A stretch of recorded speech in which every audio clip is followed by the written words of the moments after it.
Hello everyone, my name is Aram Flores and I'm a co-founder of DeCON. 80% of our population will undergo water shortages within the next 10 years. Wastewater maintenance pipes, if they don't go under maintenance, will create clogs and backups and nasty smells. Gray water can be defined as kitchen water or dishwasher water. But this water is not reused or recycled. It has abundant amounts of grease, organic matter that cannot be recycled into a home. Black water, also known as toilet flushing water, is out of the question. It is not recycled. Thrown out every time you flush, never comes back. The average American household wastes about 200 gallons per water per week. That is 10,000 gallons per year. And across the US, that's 1 trillion gallons of water wasted. And it doesn't return. And it is estimated by 2071, the fresh water provided by the United States people will run out. Our solution, the DeCON powder. Our DeCON powder is able to clean 90% of that gray water. It is a NASA patented license, and although we don't want to drink that water yet, we're sure able to give it a second life. The trillion gallons of water I talked about earlier, this powder is able to take out bacteria, viruses, grease, solid waste, and is safe for human, pets, and the environment. This powder also prevents scaling and fouling, and it's also be able to use in plastic, metals, and in concrete. That means any facility that has to deal with water can be reused inside their system. So why not reuse this 1 trillion gallons of water? It is estimated that the market size at a compound annual growth rate of 14% will grow to 30 billion by the end of 2030.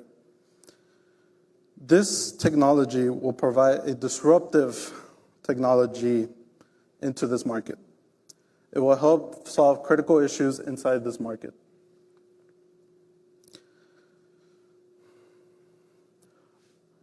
There are other providers and methods to clean water, but nothing what DeCON is trying to tackle.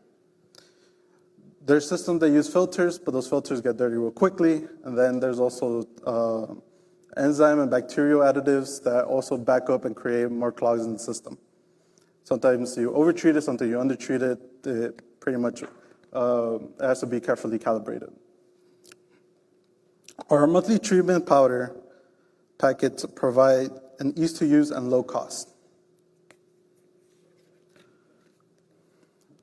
So starting early next year, we will apply to the SBIR application early as 2024, January. And mid-2024, we will like to implement a manufacturing capabilities for this product, for the proof of concept. And then into 2025, we would like to distribute to different channels. This will be Walmart, Amazon, Target. That way you'll be able to see it, want to buy it, want to implement it. So first we'll start out as a business to consumer. Reach out to the small market, and then eventually we want to scale and grow this to actual larger business models. So we want a business to business model, and we want to pretty much treat those trillion gallons of water loss. That way we'll be able to recycle and have a self-sustaining system. So with the Brownsville Public Utility Boards and Cameron County Environmental Health Department have advised us on where to implement our system, so we're having ideas of how to implement to a larger market. Our skill set brings capabilities to the group. I am a Chief Financial Officer with a computer science background, financial specialist. We also have Aaron Castle with an environmental chemistry background, Josel Rodriguez with a biology background, Ovidio Vasquez with electrician and logistics background, and civil engineer Elisa Morales. We also have advisor from Expanding Frontiers, Dr. Janae and Jane Lee Hicks. And also the courses and StartUp Texas apprenticeship program that has helped us throughout this journey. So in DeCON, we envision a more sustainable and scalable solution for water reuse. And remember, all the water that will ever be is right now. Thank you. Thank you, Aram. Thank you, Aram. Appreciate the presentation. So did you guys develop this technology for this powder? Or I saw NASA logo earlier, so. Correct. This is a NASA licensed patent. Okay. And for how long? We're under the research license, and we have it right now under research and development phase. Okay. And then I noticed you were talking about your go-to-market strategy, B2C, right, consumer. So how would you pitch that to us, if we're at Walmart, Target, Lowe's? Target. Yeah. So small scale, you want to reuse the water. It is contaminated, you accidentally leaked, but you want to reuse that water. So primarily, if it is slightly contaminated in Walmart, you'll be able to see it and say, hey, this thing kind of takes out for me to give to my plants, or me to reuse for the car wash. It is something small, and it can also implement if you have a home that has a septic system. It also helps kind of lengthen that small system for now. Got it. Thank you. Thank you. The DeCON powder itself, you mentioned, I saw the comparison. Is there waste generated, or does that just dissolve? What happens to the powder after it is used for treatment? So after the treatment, what it does is pretty much, if we were to see a gray water, it will eventually accumulate to the bottom. Okay. So is that just waste then, or Yeah. can it be reused? What happens to? So once you use the powder, its usefulness is finished, and you have to throw it away and start with another batch of powder. Correct. Is that how because it is? Okay. any additive chemical to any system will eventually have to be added more. Okay. So, great presentation. I'm trying to understand from a home perspective. It's like mini wastewater treatment at home, right? is maybe what am I tracking correctly? Okay. And so, I mean, most advancements in plumbing, people aren't using septic tanks, maybe in more rural areas, what have you.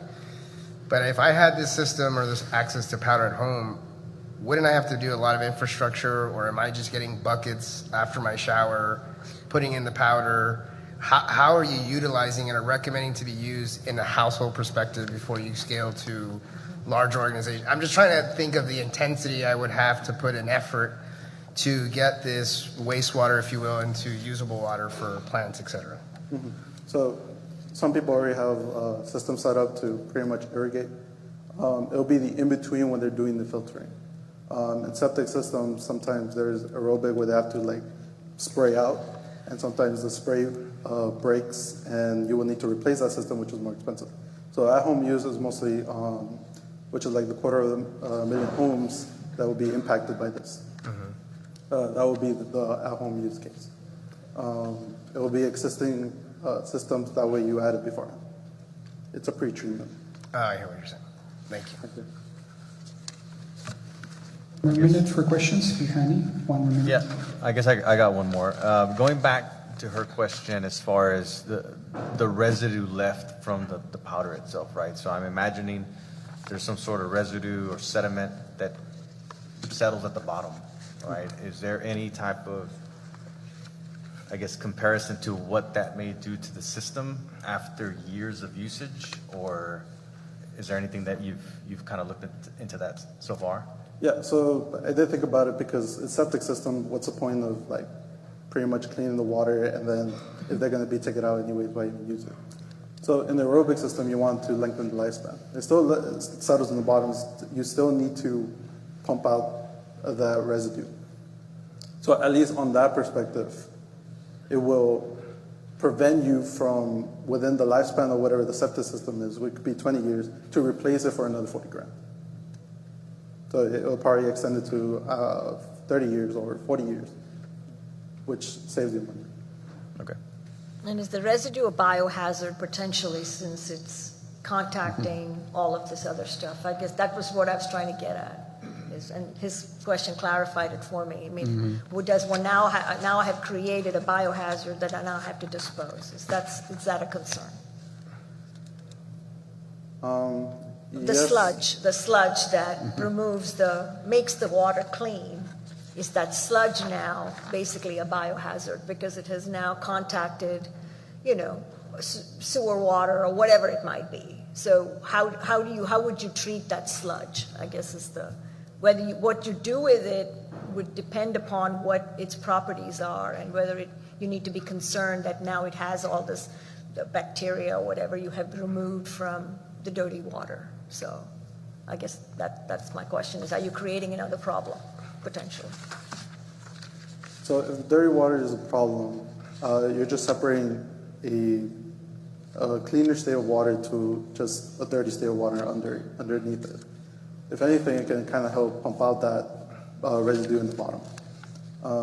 The other idea I have was that could be, in the septic system, sometimes it's used to irrigate the field. So maybe it could be probably reused for fertilizer, but